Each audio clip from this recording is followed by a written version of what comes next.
Picture this. You spend millions of dollars for a home above New York, high enough that the traffic looks like glitter and the weather feels like someone else's problem. Then the building starts moving. One tower was designed for that movement. Another made the people inside listen to every creak, leak, elevator problem, and legal fight.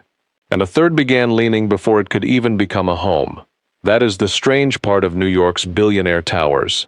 The tower that looks like it should fall may be the one with the clearest plan. The calm-looking tower may be the one making residents nervous.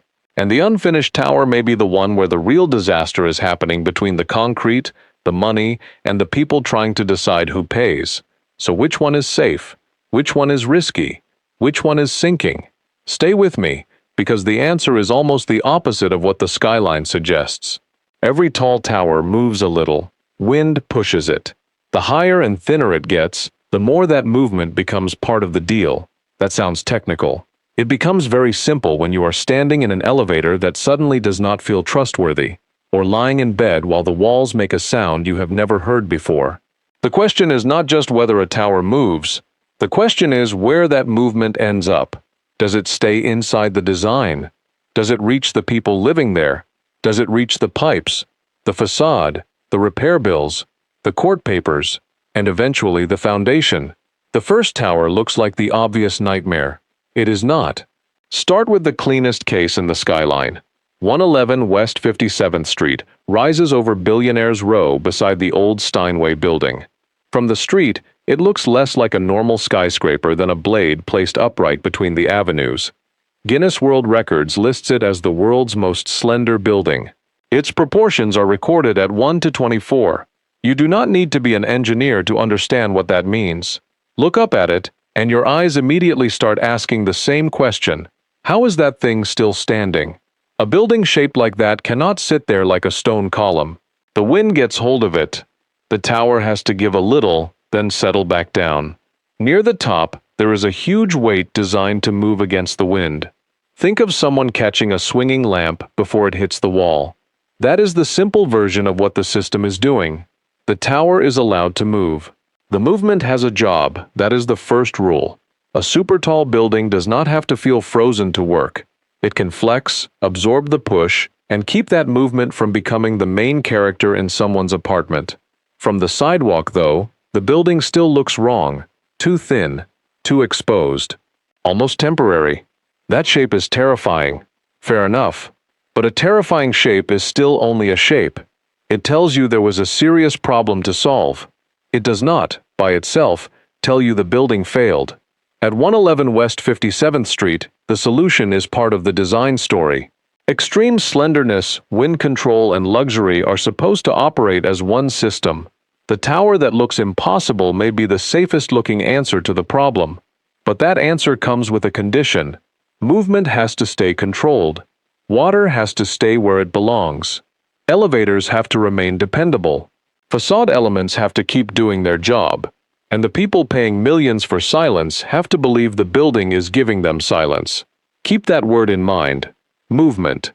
In the next tower, movement stops being an abstract engineering detail. It becomes something residents describe from inside their own homes. 432 Park Avenue was built to dominate the skyline with a shape almost as severe as Steinway Towers. A pale concrete shaft, huge square openings, a clean vertical grid, a view in every direction. The sales promise was easy to understand. The higher the apartment, the farther the city fell away. Traffic became texture, noise became distance, luxury became separation. Then the complaints began. Residents described leaks, elevator problems, creaking, and movement during windy conditions.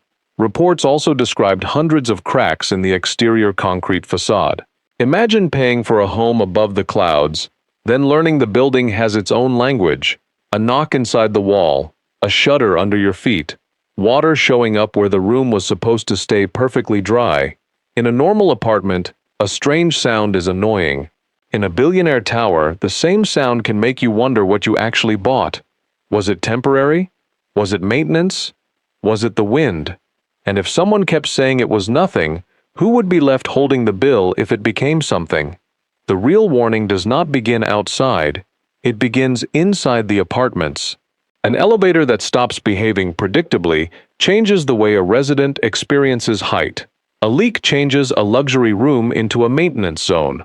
A creak turns a quiet bedroom into a place where every weather event has a soundtrack. The building can remain standing while the promise around it starts to fail. Reporting on the building raised concerns about repairs that could reach 9 figures. Engineers warned about potential risks if certain problems were left unaddressed. That language matters. A warning about a risk is not proof that a building is about to collapse. 432 Park Avenue is not a proven collapse story. It is a trust story. The condominium board also brought a lawsuit.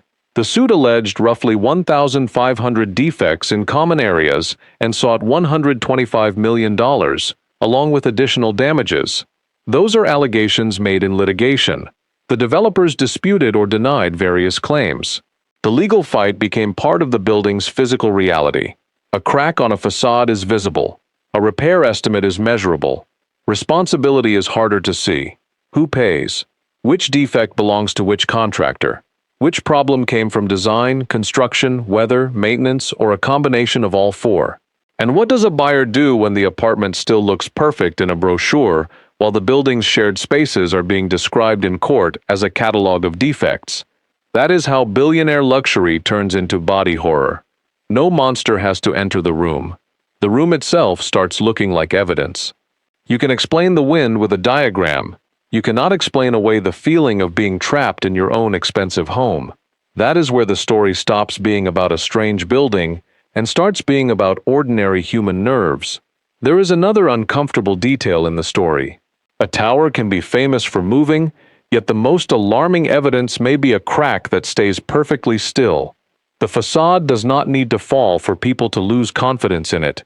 The elevator does not need to trap someone permanently for residents to stop treating it as neutral. A repair does not need to fail completely for the dispute around it to become a second problem. The first tower taught the rule. Motion can be engineered. The second shows what happens when movement, weather, building systems, and ownership fights start arriving in the same apartment. And the third tower takes the story closer to the ground. 161 Maiden Lane stands near the East River, in the project commonly known as One Seaport or the Seaport Residences. Its problem was visible before the building became a functioning home. According to a New York City Department of Records account, a contractor noticed in 2018 that the structure had begun to lean. The same account says construction stopped in 2020 when the foundation was understood to be unstable. That sequence changes the meaning of the word movement. At Steinway Tower, movement is part of the building's designed response to wind. At 432 Park, reported movement became part of residents' complaints and a wider dispute over repairs. At One Seaport, the building's relationship with the ground became the central story before the project could deliver the life advertised around it. The tower was reported to be leaning about 3 inches toward the north. The unfinished 60-story project became tangled in delays and lawsuits, while lenders stopped financing it. A foreclosure dispute involved a loan of $120 million. The New Yorker described the project as incomplete and leaning, with little progress after July of 2020. Every detail leads to the same uncomfortable image, an enormous residential tower beside the water, standing unfinished while the financial system around it loses patience. The concrete is only one part of the story. There is the ground beneath it, the contractor, the developer, the lenders, the buyers, the lawyers. Everyone has a version of what happened. The tower is still sitting there, unfinished. By the time a building leans, the failure has already moved through the money. That does not mean every dispute proves one person caused the problem. It means the physical issue and the financial issue become connected. Construction stops. Financing changes. Litigation expands. A tower that was supposed to represent a rival becomes an unfinished asset that nobody wants to own in its current state. This is where the category called sinking becomes dangerous as a piece of language. The public may use the word because it is fast and dramatic. The evidence may describe leaning, settlement, foundation instability, or halted construction. Those terms are more precise. One Seaport should be described through those documented conditions, not through a claim that goes further than the sources. The fear comes from the timeline. The tower was not waiting for decades of wear before the story became complicated. The problems appeared during construction. The home was still becoming a home when the structure, the project, and the deal began pulling in different directions. That is a different kind of failure from an annoying elevator or a leak behind a wall. The building has not simply disappointed its occupants, it has struggled to become the product that was promised. Now the three labels make sense. Safe is the tower that moves, because movement was anticipated, measured, and controlled. Steinway Tower looks like the obvious nightmare, yet its thinness is paired with systems designed for the problem. Risky is the tower where the structure may remain standing while the experience inside becomes a chain of complaints, investigations, repairs, lawsuits, and disputed responsibility. 432 Park Avenue is the case where luxury starts producing evidence against itself. Sinking is the tower where the issue reaches the foundation, the schedule, and the financing before the building can settle into ordinary life. One Seaport is the case where trust fails before occupancy can repair it. The safest tower teaches the rule. The risky one breaks the promise. The leaning one shows what happens when nobody agrees who has to fix the ground beneath it. That is why the most frightening shape in the skyline may be the cleanest case. Appearance creates the first fear, but documentation decides where the fear belongs. New York's Billionaire towers were built around a powerful equation: scarce land, more height, fewer apartments, better views, higher prices. The thinner the building, the more valuable the vertical distance could become. But the same geometry creates new demands: wind control, waterproofing, mechanical reliability, facade maintenance, tighter construction tolerances, more complex ownership disputes when something goes wrong. That sounds like a perfect deal from a distance. Up close, every part has a weak point. Wind pushes, water finds gaps, machines wear down, concrete cracks. Owners argue, and the person who paid for peace starts listening to the building instead. The market sells height as freedom. Engineering spends its time managing the consequences of height. That tension stays hidden when the sun is out and the windows are clean. It appears when the wind rises. When water enters the wrong room, when an elevator fails between the lobby and the penthouse, when a crack becomes part of a lawsuit, when a contractor records a lien and construction stops. The buildings do not need to fall to reveal the weakness in the promise. Sometimes the warning is a sound. Sometimes it is a red line beside a facade. Sometimes it is a court file replacing a sales brochure. Sometimes it is an unfinished tower beside the river, waiting for the money and the ground to agree on what happens next. New York sold silence above the city. The towers answered with movement.